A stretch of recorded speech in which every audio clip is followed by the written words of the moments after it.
안녕하세요. 저는 지금 30대 중반으로 달려가고 있는 오늘을 화끈하게, 내일은 화려하게 살고 싶다는 걸 목표로 삼고 있는 여성입니다. 화통한 성격 때문인지 애인보다는 친구가 더 잘 어울린다는 말을 들으며 산 지도 벌써 30년이 훌쩍 넘어버렸네요.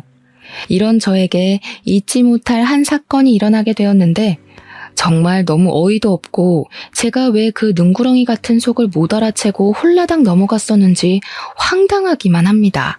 친구들에게 말을 해봐야 세상 물정 모르고 뒤통수 맞았다고 욕이나 한 번 더 얻어먹을 것 같다는 생각에 저를 아무도 모르는 이곳에 찾아와 이렇게 사연을 남겨봅니다. 제가 연애를 많이 해본 것이 아니라서 남자의 마음을 너무나도 몰랐던 게 이번 사건의 패착이라는 생각도 물론 합니다만 그래도 역시 사람을 속이는 쪽이 못된 놈 아니겠습니까? 여러분들께서는 제가 바보 같은 건지 아니면 저를 속인 그놈이 나쁜 놈인 건지 제대로 한번 이야기를 들어주시고 선택을 해주시면 감사하겠습니다. 이렇게나마 제 편을 만들었으면 하는 마음에 별의별 말을 다 털어놓네요. 그럼 서로는 여기서 줄이고 제 이야기를 풀어보겠습니다. 저는 자수공방을 운영하시는 어머니와 어머니가 운영하는 자수공방 건물을 소유하고 계신 아버지 밑에서 태어나 정서적으로나 물질적으로나 부유하게 평생을 자랐습니다. 저희 어머니께서 자수공방을 운영하신 덕분에 어릴 때부터 저도 자수를 배워서 그런지 인내심이 강하고 조용조용하며 강한 멘탈을 소유한 사람이 되었습니다. 성격 면에서는 어머니를 닮았고 행동 면에서는 아버지를 닮았는데 저희 아버지는 조물주 위에 계신 건물주라 그런지 행동에 거침이 없으셨습니다. 뭐 하나에 꽂히시면 무조건 직진을 하시는 성격이셨기 때문에 저도 그 면모를 닮아서 하나에 꽂히면 앞만 보고 달려가는 그런 행동적인 사람으로 자랐습니다. 집안에 부유함이 늘 있었기 때문인지 저는 항상 당당하게 제가 해야 할 일에 거침없는 사람으로 살았다고 말을 할 수 있습니다. 아무튼 저희 가족은 상당히 화목한 가정을 이루며 잘 지냈는데 원래 행복하면 그만큼의 불행의 그림자가 따라온다고 말을 하지 않겠습니까? 저희 아버지께서 갑자기 피곤하다, 몸이 힘들다, 체력이 많이 소모되는 것 같다 하셨는데 저희 아버지께서 또 운동을 상당히 좋아하셨거든요.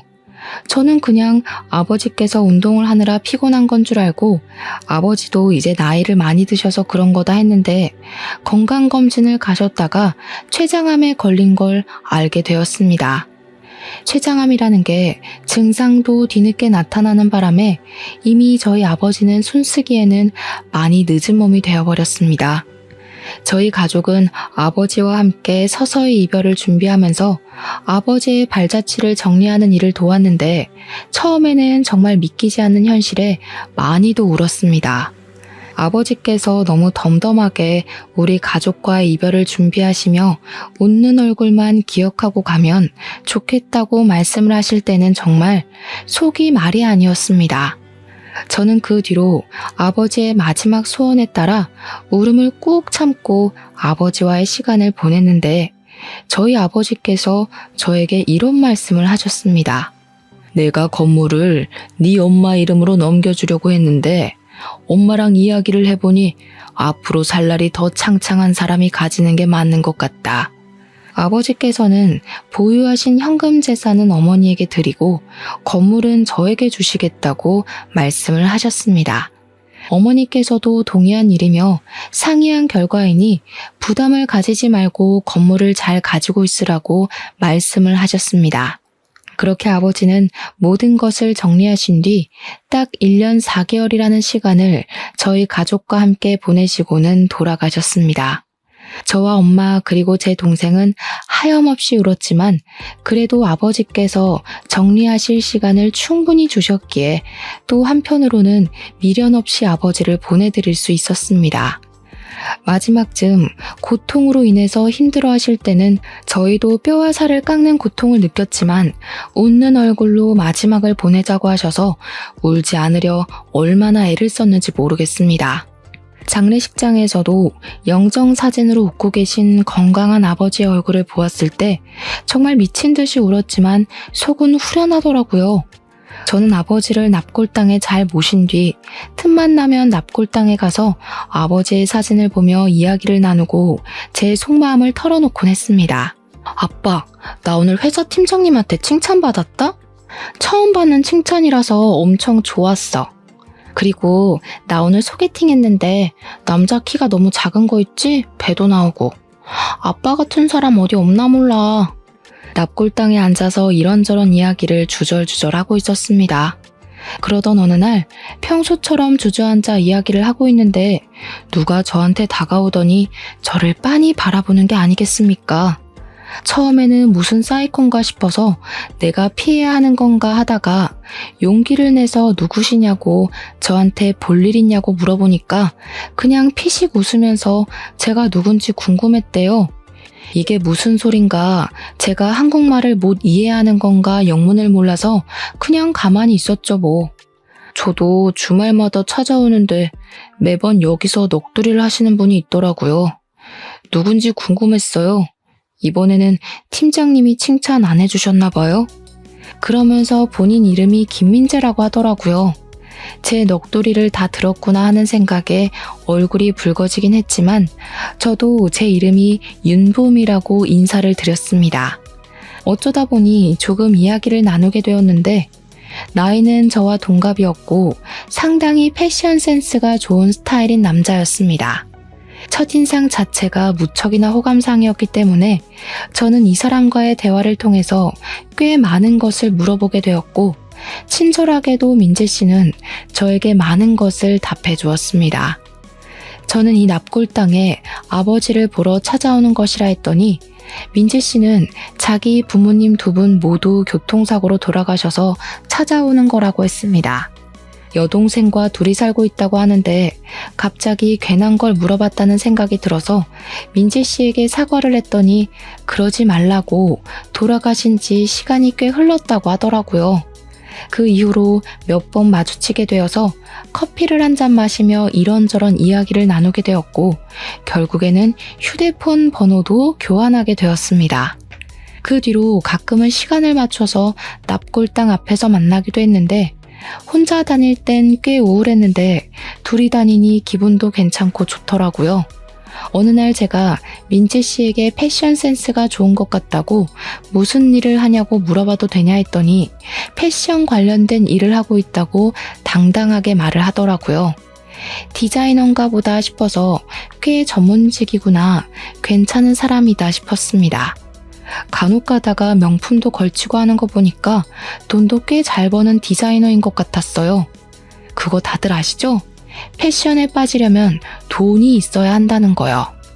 꽤 자주 만나기도 했고 대화를 많이 나누다 보니까 민재 씨에게 호감이 생겼고 민재 씨 또한 저와 같은 마음인지 고백을 하더라고요. 저희는 연애를 시작하게 되었습니다. 순탄한 연애가 시작되었고 저희가 연애를 시작한 지 10개월이 딱 흘렀을 때 민재 씨는 저에게 남자친구가 아닌 남편이 되고 싶다고 프로포즈를 했습니다. 저희 나이가 30밖에 되지 않아 아직은 이르다고 생각했지만 민재 씨는 저에게 지금이 결혼 정년기인 것 같다고 하더라고요. 의견 차이가 있긴 했지만 부모님이 계시지 않기에 하루빨리 자기만의 가정을 꾸리고 싶었다는 민재 씨의 말이 계속 귀에 맴돌았어요. 물론 저도 남겨질 엄마와 동생이 걱정이 되긴 했지만 저희 어머니께서 저에게 좋은 사람 같으면 놓치지 말고 결혼을 하라고 하더라고요. 돈이 없는 것도 아니고 회사도 다니고 있고 건물 월세도 받고 있는데 가정을 빨리 이뤄서 정착을 하면 어머니와 동생도 안심이 되고 좋을 것 같다고요. 거기다가 어머니 친구들 중에 일찍 손주들을 보신 분들도 계신데 손주 보는 재미가 그렇게 좋다고 하더라며 어머니께서도 하루빨리 손주를 보고 싶다고 하셨습니다. 그래서 민재 씨랑 예비 신우, 어머니와 제 동생 이렇게 다섯이서 간단하게 상견례를 하고 결혼식 준비를 했습니다.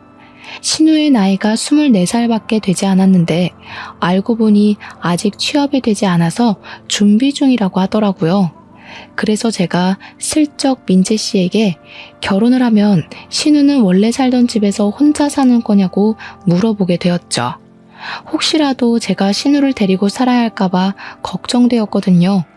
민재 씨가 살짝 얼버무리면서 아무래도 결혼을 하려면 돈이 있어야 할 것 같다고 집을 팔아서 신우는 원룸을 하나 얻어주고 남은 돈으로 집을 구해야 할 것 같다고 하더라고요. 어차피 자기네 집이나 우리 집이나 형편은 비슷하지 않아? 저는 민재 씨에게 끝까지 건물을 가지고 있다는 말을 하지 않았습니다. 그게 아버지의 신신당부이기도 했으니까요.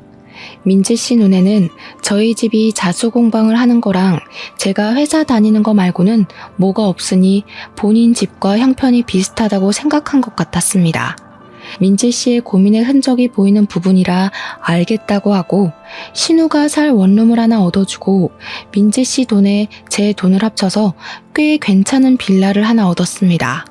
결혼식을 올린 뒤 행복한 신혼생활이 시작될 거라 상상했고 제가 외로운 민재 씨의 든든한 가족이 되어주겠다고 다짐을 했습니다. 하지만 이 모든 것이 상상뿐이었다는 것을 금방 깨닫게 되었습니다. 결혼을 한 이후에 남편이 패션업에서 종사를 한다고 했던 그 직장이 동대문에서 옷가게 직원으로 일을 하고 있었다는 말이었다는 걸 알게 되었습니다. 남편이 평소 걸치고 다니던 명품들은 전부 다 가짜였고 말입니다. 제가 정말 그 허물에 깜빡 속아버린 것이었습니다. 사실 따지고 보면 남편이 저를 일부러 속이려고 했던 것은 아니었지만 뭔가 배신감이 느껴지는 건 정말 어쩔 수 없더라고요. 제가 따지기도 애매했던 건 남편은 오히려 당당하게 패션업에 종사한다고 했을 뿐인데 오해는 제가 스스로 오해한 거 아니냐고 하면서 기분까지 나빠하더라고요. 동대문에서 옷 장사한다고 자기 무시하는 거냐고 하는데 사실 좀 그렇죠. 나이 30에 옷가게 주인도 아니고 직원으로 일을 하고 있다는 것이 그것도 한 달에 고작 180만 원 받으면서 그 일을 하고 있다는 게 참 이 사람의 결혼 전 모습이 어땠을까 하는 생각이 들 정도였습니다. 결혼하고 3개월 정도는 꽤 행복한 시간을 보낸 적도 있었어요. 제가 차린 밥을 먹고 같은 방 같은 침대에서 눈을 뜨고요. 그러던 어느 날 갑자기 신우가 신혼집에 한번 놀러 오더니 집이 너무 좋다고 이런 집에서 살고 싶다고 저에게 은근 말을 걸더라고요. 지금 사는 원룸도 엄청나게 저렴한 반지하 원룸이라서 보안도 취약하고 별로라며 조금 무섭다는 식으로 말을 했습니다. 계속 저 들으라는 듯이 와 나도 이렇게 햇볕 드는 집에서 먹고 자고 하면 너무 좋겠다 하는데 불편함이 느껴지더라고요. 저는 신우에게 그냥 대놓고 신우도 취직하면 볕 드는 집으로 이사가라고 애둘러서 같이 사는 건 죽어도 싫다는 표현을 전했습니다.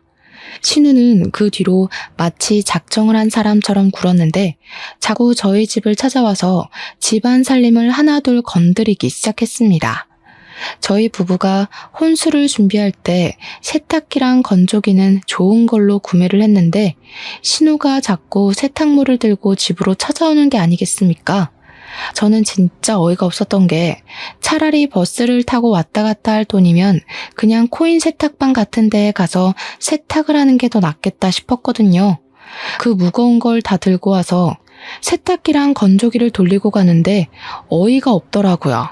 거기다가 자기네 집에는 욕조가 없다면서 자꾸 저희 집에서 반신욕을 하는 겁니다.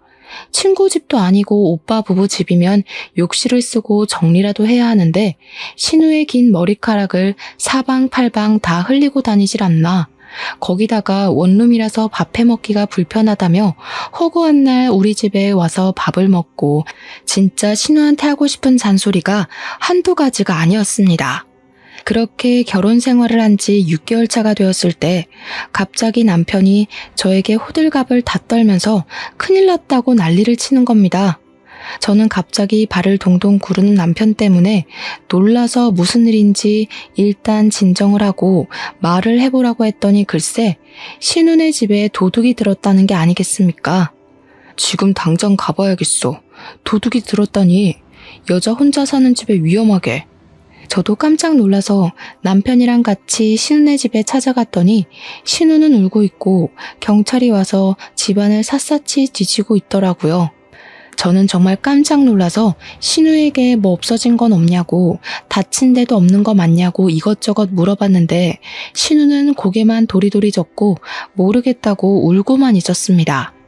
신우가 나이도 어린데 여자 혼자 사는 집에 도둑이 들었으니 얼마나 놀랐겠습니까? 남편은 경찰이랑 이런저런 이야기를 나누고 있고 저는 신우를 안아주며 달래다가 결국에는 일단 짐부터 싸라고 이야기를 했습니다. 신우가 멀뚱멀뚱 있길래 제가 신우 집에서 대충 캐리어를 잡아들고 당장 급한 짐부터 싸라고 닥달을 했죠. 난장판이 된 집에서, 그것도 방금 도둑이 들어왔던 반지하 원룸에서 신우를 다시 내버려 두고 집에 간다는 것 자체가 말이 안 되는 일 아니겠습니까? 신우한테 일단 집이 정리가 되고 도둑이 잡힐 때까지만이라도 우리 집에서 지내는 게 좋겠다고 이야기를 하니까 신우가 울먹이면서 고개를 끄덕였습니다. 도둑이 잡히지도 않은 상황에 그 집에서 또 어떤 봉변을 당할 줄 알고 신우를 혼자 둘 수 있겠어요.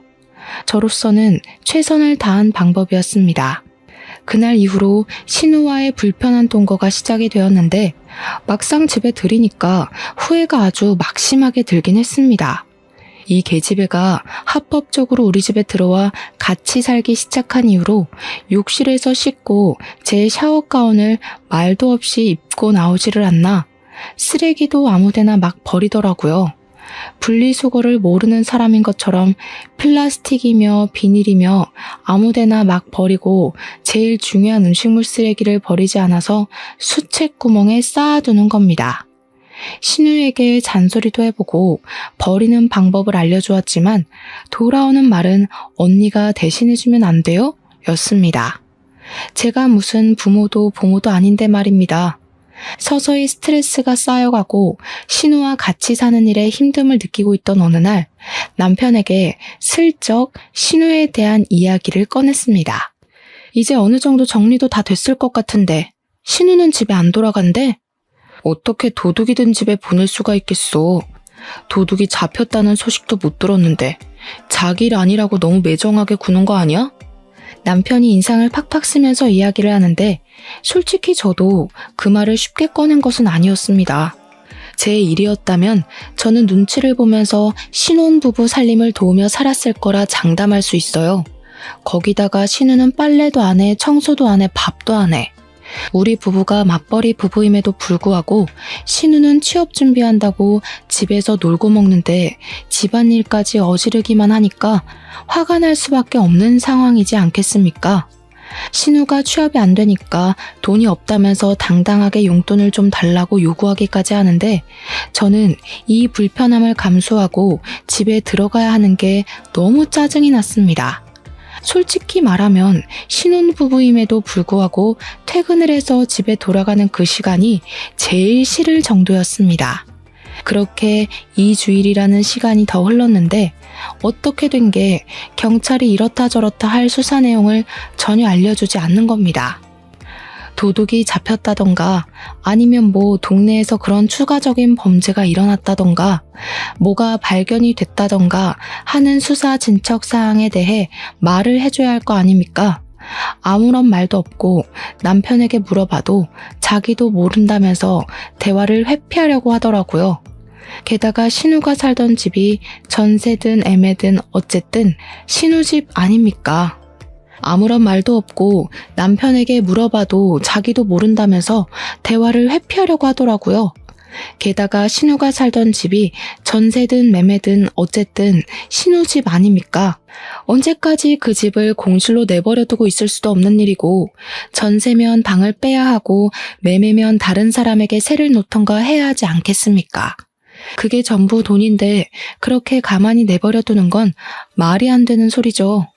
반지하 원룸이었기 때문에 보안이 취약해서 벌어진 일이니까 전셋집이라면 위약금을 조금 물더라도 다른 곳으로 이사를 해야 하는 거 아닌가 싶었습니다. 신우가 언제까지 우리 집에서 살 수 있는 것도 아닌데 나갈 생각은 없고 진짜 제 속이 시커멓게 타는 기분이 들었습니다. 결국에는 참다 못해 퇴근길에 경찰서에 들러서 담당 형사를 붙잡고 제가 직접 물어봤습니다. 수사는 어떻게 되고 있는 건가요? 이렇다 저렇다 할 말도 없으시고 범인 검거 1등 국가라더니 좀도둑 하나 못 잡으면 안 되는 거잖아요. 예? 무슨 말씀이신지? 가족분들에게 말씀드렸는데요. 수사 종결됐어요, 그 사건. 네? 범인이 잡혔나요? 언제요? 그 이야기 못 들으셨구나. 국과수에서 나와서 지문 검시까지 싹 했는데 침입자 흔적이 나타나지 않아서 그냥 혐의 없음으로 사건 종결됐어요. 없어진 물건도 없다고 하고 본인이 전날 술을 하도 마셔서 어지른 것 같다면서 죄송하다고도 했고요. 이게 다 무슨 소리인가 싶었습니다. 신우가 우리 집에서 산 지도 한 달이 다 되어 가는데 갑자기 수사 종결이라뇨.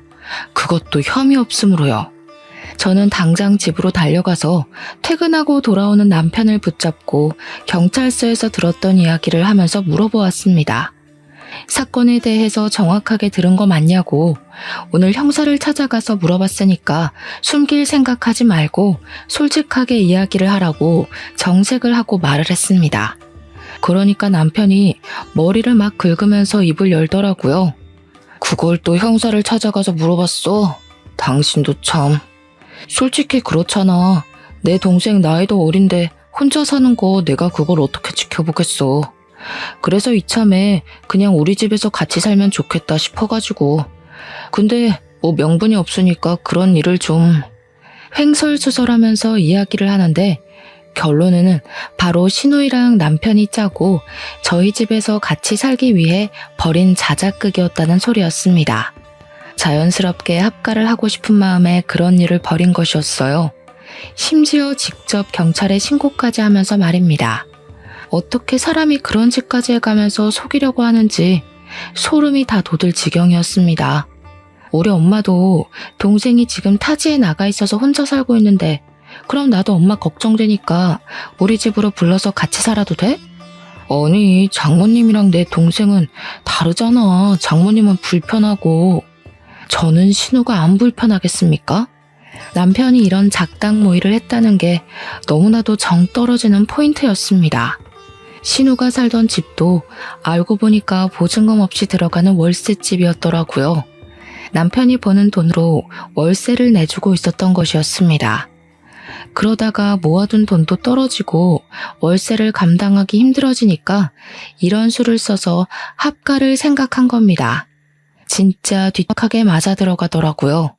그렇게 쫓아내지도 못하고 완벽하게 합의가 되지도 못한 동거가 시작이 되었는데 제가 신우한테 직접적으로 불편하다, 나가달라는 소리를 안 해서 그런 건지 신우가 너무 뻔뻔하게 저희 집에 늘어붙어서는 말도 안 되는 요구를 막 하기 시작하더라고요. 언니 화장품 좀 써도 되지?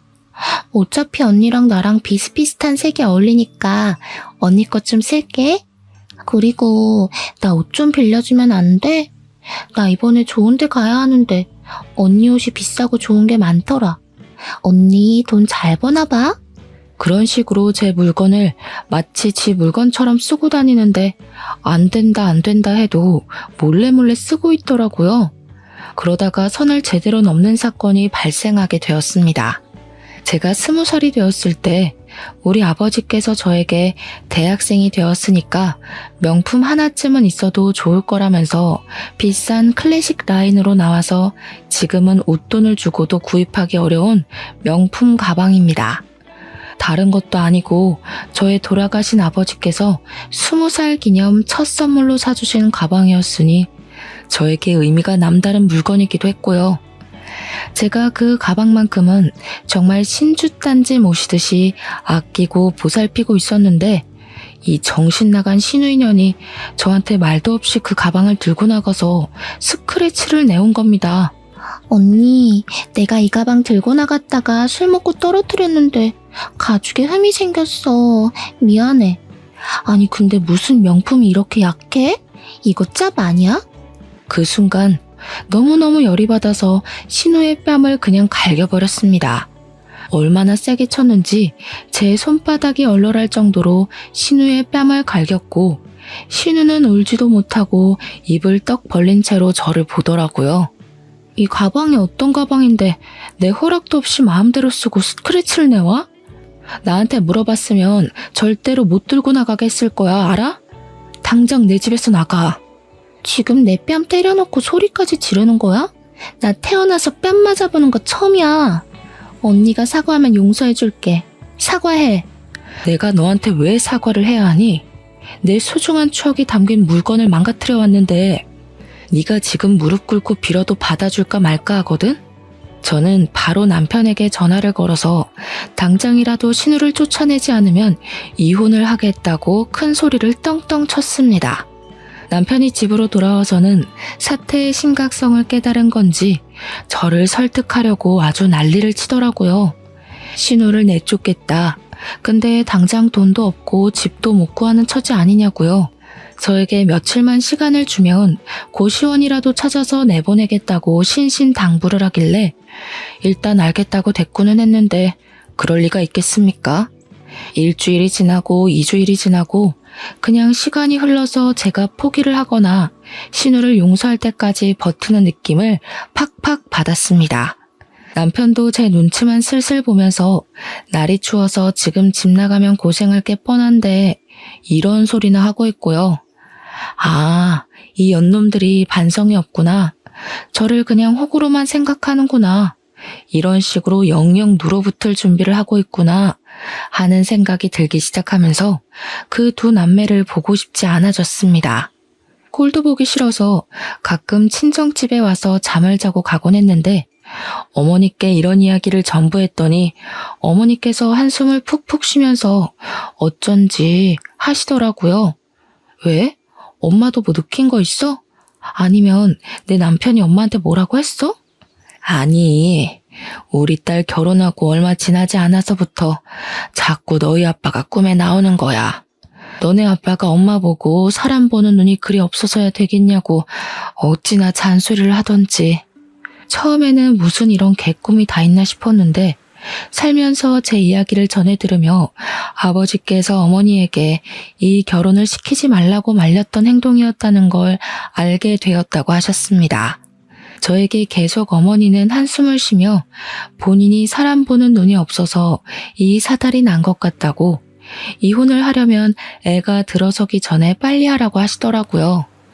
이런 건 참고 살아봐야 병만 키우는 일이라고 하시면서 행동력 있는 우리 딸을 믿는다고 결단력 있게 행동하라고 조언을 해주셨습니다. 저는 어머니까지 저의 편이라는 것을 깨닫고 마음이 든든해진 덕분에 제대로 이혼을 결심하게 되었습니다. 혼자 곰곰이 생각을 해보니까 집은 나름 남편이 돈을 보탠 부분이 있으니까 정리해서 반 갈라주면 되겠구나 싶었습니다. 가전 제품들이야 중고로 팔아치우면 돈이 꽤 될 것 같다고 생각하면서 중고 시세를 알아보며 저 혼자만의 정리를 시작하게 되었습니다. 그런데 제가 이런 고민을 한답시고 남편과 신우에게 신경을 전혀 쓰지 않아 집안 분위기가 잠잠해지니 이 인간들이 또 슬며시 길을 펴고 행동을 하는 것이 아니겠습니까? 제가 이제는 합가하는 부분을 포기하고 자기들을 용서했다고 생각을 하는 건지 뭔지 진짜 그 뻔뻔한 행동에 기가 다 막히더라고요. 그러다가 결정적인 사건이 터졌는데 제가 원래는 세금 고지서를 어머니의 자수공방으로 받게 주소를 설정해 두었습니다. 건물을 가지고 있다는 걸 남편이나 신우는 전혀 몰랐기 때문에 일부러 들키지 않으려고 그렇게 해뒀었는데 제가 실수를 하나 하고 말았습니다. 다른 세금 고지서를 집 주소로 받아오면서 재산세와 종부세 고지서까지 집으로 날아오게 되어버린 것이었습니다. 신우랑 남편이 우편함에 꽂힌 세금 고지서를 보고 저에게 건물이 있다는 사실을 알게 된 것입니다. 언니, 이거 뭐야? 언니 건물 있어? 왜 말 안 했어? 내가 인터넷 찾아보니까 이거 건물 있으면 나오는 거라는데? 언니 건물주야? 뭐야, 그동안 건물식이나 있는 사람이 우리한테 이렇게 박하게 군 거야? 아니 그러면 집은 왜 반반 나눈 건데? 있는 사람이 더 내야지. 언니, 나 진짜 서운하네. 건물주인 거 알았으면 나 취업 준비 안 했을 텐데. 나도 옷가게에서 그런 더러운 걸 안 보고 당신 돈으로 여행도 다니고 취미생활하면서 살았으면 좋잖아. 하긴 지금도 늦진 않았어. 그렇지? 언니, 진짜 대단하다. 그렇게 돈도 많으면서 회사는 왜 다니는 건데? 앞으로는 그런 건물 관리하면서 놀고 먹고 여행 다니자 우리. 그 건물 관리 내가 할까? 아무래도 건물주가 남자인 게 더 낫지 않겠어? 지금 둘 다 나 말할 틈 하나 안 주고 뭐 하는 거야? 이 건물 내 명의지만 내 거 아니야. 우리 엄마 거야, 신경 꺼. 당신 이름으로 세금을 내고 있는데 당신 거지 어떻게 장모님 거야? 그냥 자기 거 하자. 월세 얼마씩 들어오는데? 나한테 안 들어온다고. 너네 진짜 거지근성 버리는 게 좋겠다. 지금 신우가 이 집에 얹혀 살고 있는 것만으로도 나 많이 참고 있거든? 내 건물이라고 쳐도 너희 남매에게 돌아가는 이득은 없을 테니 그냥 신경 끄고 살아. 그런 법이 어디 있어? 우리 부부 아니야? 부부 사이에 너 돈 내 돈 따지고 드는 거야? 언니, 내가 집 나갈게. 오빠랑 싸우지 마. 근데 나 평소에 카페 하나 차리고 싶었었는데 언니네 건물에 카페 하나만 차려주면 안 돼?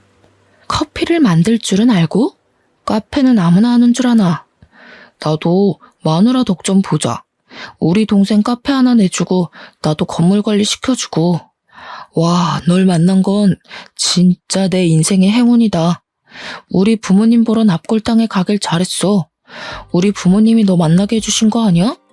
나는 꿈에 우리 아빠가 와서 말렸는데 너 만나지 말라고. 뭐? 지금 그게 내 앞에서 할 말이야?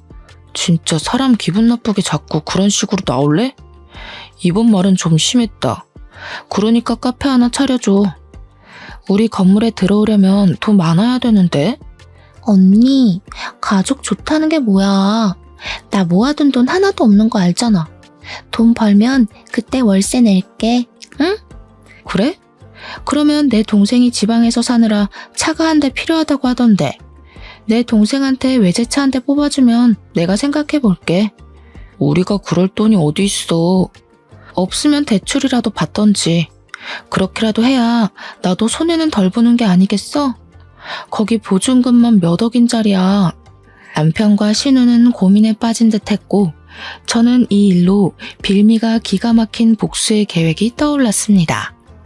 남편이 외제차를 진짜로 알아보더라고요. 그 기간 동안 저는 서서히 친정집으로 돌아갈 준비를 시작했습니다. 남편이 출근하고 신우가 놀러 나간 사이에 티가 나지 않게 제 짐을 서서히 친정으로 옮기기 시작하니 나흘 만에 정리가 어느 정도 되더라고요. 일주일이 정확하게 지난 시점에 저는 이혼 전문 변호사를 찾아가서 상담을 받고 이혼소송 소장을 접수했습니다. 상속 재산은 재산 분할 대상이 아니었기 때문에 저는 아무런 걱정도 하지 않았습니다. 소장을 접수한 그날 남편이 저에게 차 키를 하나 건네더라고요. 이게 뭔데? 네 동생 차 사달라며. 나름 외제차로 빚까지 내서 번쩍한 거 뽑아왔으니까 이제 카페 자리 보러 가자. 남편이 진짜 빚까지 내서 차를 뽑아올 줄 몰랐는데 이보다 더 완벽한 복수가 있을까 싶었습니다. 제 건물 2층에 공실이 하나 있었는데 저는 그곳에서 복수를 하기 위한 만발의 준비를 시작했습니다. 문을 열고 들어오면 음식물 쓰레기부터 시작해서 각종 오물이 담겨있는 봉투가 떨어질 수 있게 천장에 매달아 놨습니다. 신우랑 남편이 문을 열고 신나서 들어오면 그 오물들을 정통으로 맞을 수 있게 말입니다. 그리고 그 모습을 전부 SNS 라이브 방송을 통해 공개를 하기로 마음을 먹었습니다. 인터넷에 박제가 되면 아주 꼴이 좋지 않겠습니까? 저는 일주일이 더 지나고 이혼 소장이 접수된 서류를 들고 제 건물 2층에서 남편과 신우를 기다렸습니다. 동영상을 찍어 올릴 준비까지 다 마친 다음 신우와 남편을 불렀고 둘 다 신이 나서 복도를 건너오는 소리가 들렸습니다. 우와, 건물 때깔 죽인다. 이 건물 진짜 몇백억 하겠는데? 새언니 덕분에 카페 사장도 되고 너무 신난다. 친구들한테 자랑 다 해둔 거 알지? 나 명품백도 하나 질렀잖아, 카드로. 저를 발견한 신우와 남편이 앞다투어 문을 열었고 그 순간 천장에 매달려 있던 오물 봉투가 그 둘을 덮쳤습니다. 우와, 이게 무슨 냄새야? 이게 뭐야? 신우와 남편이 오물을 된통 뒤집어 썼고 더러운 꼴을 하고 소리를 지르는 남편에게 이혼 소송장을 건넸습니다. 마음 같아서는 뺨이라도 한 대 더 치고 싶었지만 너무 더럽고 냄새가 나서 근처에 가고 싶은 마음도 사라지더라고요. 이혼해 우리. 나 솔직히 당신네들 같은 거지들이랑 더 이상 못 살겠어. 그 냄새가 딱 어울려 너네는. 이게 뭐 하는 짓이야? 어? 장모님도 알아? 네가 이렇게 사이콘지? 우리 엄마가 날 낳았는데 왜 모르겠어? 그리고 어디서 우리 엄마를 감히 입에 올리고 난리야? 언니, 이런 꼴을 만들어 놓고 이혼이 가당키나 해요? 웃겨 진짜. 재산 분할인지 뭔지 그거에서 돈 받아낼 거야. 하나는 알고 둘은 모르는 멍청이야. 상속재산은 재산 분할 대상에 안 들어가거든? 너희 몫은 지금 신혼집 자금 50% 그거밖에 없다는 소리야. 뭐? 야, 그래도 지금이라도 사과하면 내가 용서해 줄게. 저는 어이가 없어서 깔깔거리면서 웃다가 남편의 정강이를 발로 그냥 확 차버렸습니다. 차키를 남편 앞에서 살랑살랑 흔들면서 약을 올리니 남편이 저한테 달려들어서 차키를 빼앗으려고 드는데 냄새가 절로 나니까 저도 모르게 피하게 되더라고요.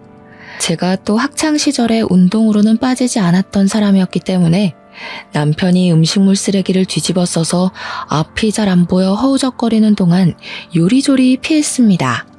나중에 약이 바짝 오른 남편과 신우가 결국에는 저를 잡기를 포기하고 말로 해결을 하려고 자기들한테 유리한 말을 막 뱉더라고요. 차키 내놔. 그거 다 빚내서 산 거야. 내가 이런 꼴 당하려고 그 비싼 차를 빚까지 내서 산 줄 알아? 어? 언니, 나 이 가방도 카드 할부로 긁은 거라 다음 달부터 돈 나가야 하는데 가방값이라도 주면 안 돼? 너희들이 눈이 멀어서 한 행동인데 그걸 왜 나한테 책임지라고 하는 거야? 지금이라도 우리한테 잘못했다고 빌어. 그러면 우리도 넘어가 준다니까? 너같이 아무것도 없고 허세만 가득한 새끼를 사랑한다고 감싸줬던 내가 병신이었어. 내가 사과할 일이 뭐가 있어? 그동안 나한테 한 짓을 생각해봐. 너희 남매가 그동안 나한테 빌붙었던 거, 온갖 거짓말로 날 속였던 거 생각하면 음식물 쓰레기도 아까워. 알아? 우리는 운명으로 만난 거잖아. 우리 부모님, 장인어른이 납골당해서 우리를 이어준 거라니까? 개소리 하네 진짜. 우리 아빠가 귀신 돼서 나타났다니까 너랑 헤어지라고? 집은 부동산에 이미 내놨으니까 정확하게 반반 정리하자고. 아, 혼수는 전부 내 돈으로 했던 거 기억하지? 그래서 그거 전부 중고나라에 올려놨어. 내 물건이니까 소유권도 나한테 있는 거 알지? 건드리기만 해봐. 그제야 제가 한 모든 이야기가 진짜라는 것을 깨달은 건지 뭔지 남편이랑 신우가 그짓골을 하고서는 제 앞에 무릎을 꿇고 빌기 시작했습니다. 우리 부모님을 들먹이면서 당당하게 굴 때는 언제고 제가 진심으로 이혼을 말하고 집도 부동산에 내놨다고 하니까 쫄리기 시작했는지 갑자기 저 자세로 나오더라고요. 제가 없으면 세상을 사는 의미가 없다. 저를 진심으로 사랑하고 이제는 한 가족인데 어딜 떠나라고 하냐면서 말도 안 되는 말을 뱉더라고요. 아무래도 남편에게는 외제차 값에 빚이 생겼고 신우에게는 고작 1,000만 원도 안 되는 돈이긴 하지만 카드값이 남았으니 마음이 급했겠죠. 저는 이미 남편이 제 명의로 사둔 차의 키를 빙빙 돌리면서 끝까지 나약하고 허세있고 찌질한 그들의 모습을 마음껏 비웃어 주었습니다. 당장 그 집에서 쫓겨나면 오갈 곳도 없고 먹고 살 걱정이 되니 어쩔 수 없는 행동이었겠지만 저는 통쾌하게 느껴졌습니다. 제가 씨알도 안 먹힌다는 표정으로 아무 소리도 하지 않으니 남편이랑 신우가 바짝 엎드려서 잘못했다고 빌었습니다. 언니, 내가 그동안 서운하게 했으면 진짜 미안해. 내가 잘못했어, 응? 나 이제 앞길이 창창해질 것 같은데 한 번만 봐주면 안 돼? 내가 카페 성공시켜서 언니한테 돈 다 갚고 효도도 하고, 응? 내가 진짜 잘할게, 언니. 제발 나 한 번만 살려줘. 나 이 가방 1,000만 원짜리란 말이야. 내가 돈이 어디 있어서 이 가방 값을 내겠어. 나도 외제차 8천만 원이나 주고 산 차란 말이야. 대출도 제대로 안 나와서 제 3금융 캐피털도 세 군데에서나 빚내서 산 거야. 제발 지금 당신이 모른 척하면 우리 평생 빚쟁이한테 쫓겨다니면서 살아야 한다니까. 까지 말로만 잘못했다고 말을 하고 제 건물에 기대서 편하게 살고 싶다는 말을 돌려하는 그들에게 저는 마지막 인내심까지 사라지게 되었습니다. 말하는 꼬락서니를 들어보니 이것도 아주 잠깐이고 제가 받아주기라도 하면 건물 명의부터 돌려달라고 할 뻔뻔한 연놈들이었습니다. 주먹이 불끈 쥐어졌지만 영상에 다 찍히고 있는 중이었기 때문에 꾹 참고 참았습니다. 혹시라도 폭행 신고가 들어가면 안 되니까요. 이들의 이 뻔뻔한 작태는 전국에 퍼질 거고 이혼 소송도 제 편에서 마무리되길 바라고 있었기 때문에 부모님 생각을 하면서 버텼습니다. 대신 신우가 메고 온 그 1,000만 원에 가깝다는 미니백에 남은 음식물 쓰레기를 탈탈 털어 넣어 주었습니다. 신우가 경악을 하면서 소리를 빽 질렀지만 저는 아랑곳하지 않았죠. 신우는 부들부들 떨면서 가방 내피를 닦아내려고 애를 쓰더라고요. 아우, 진짜 너넨 이 음식물 쓰레기가 아까워. 재활용도 안 되는 쓰레기들이잖아. 안 그래? 난 너네 같은 남 재산 등쳐먹는 인간들이 제일 싫더라. 저는 휴대폰에서 라이브로 중계된 영상을 끄면서 그들에게 나중에 인터넷 살펴보라고 아주 재미난 꼴 실컷 볼 수 있을 거라고 친절하게 설명을 해주었습니다. 그리고 저는 뒤도 돌아보지 않고 친정으로 떠났고 부동산에 내놓았던 집은 나름 위치가 좋았던 빌라라서 그런지 빠르게 매매가 진행되었습니다. 남편과 만나야 하는 상황이 생길까봐 대리인을 통해서 진행을 했고 돈을 받자마자 남편의 통장에 반을 붙여주었습니다. 솔직히 말하면 그 반도 주고 싶지 않긴 했지만 괜히 그랬다가 소송 전에 휘말리면 피곤하니까 정확하게 반반 나누었습니다. 가전은 대부분 중고가로 팔아치웠습니다. 제가 행동력 하나는 끝내주니까 저희 어머니께서도 혀를 내두르시더라고요. 제가 친정에서 지내는 동안 남편과 신우는 살려달라며 저희 친정을 매일같이 두드렸지만 저는 문을 절대 열어주지 않았습니다. 어차피 끝난 마당에 그들의 억울한 이야기를 들어서 어디다 쓰겠습니까? 하지만 남편과 신우는 끝까지 저희를 귀찮게 하더라고요. 저희 어머니의 자수공방까지 찾아가서 행패를 부려 결국에는 경찰까지 불렀다고 하더라고요. 그 뒤로 유능한 변호사님의 빠른 진행으로 돈 한 푼 손해보지 않고 이혼 소송까지 마무리 지었습니다.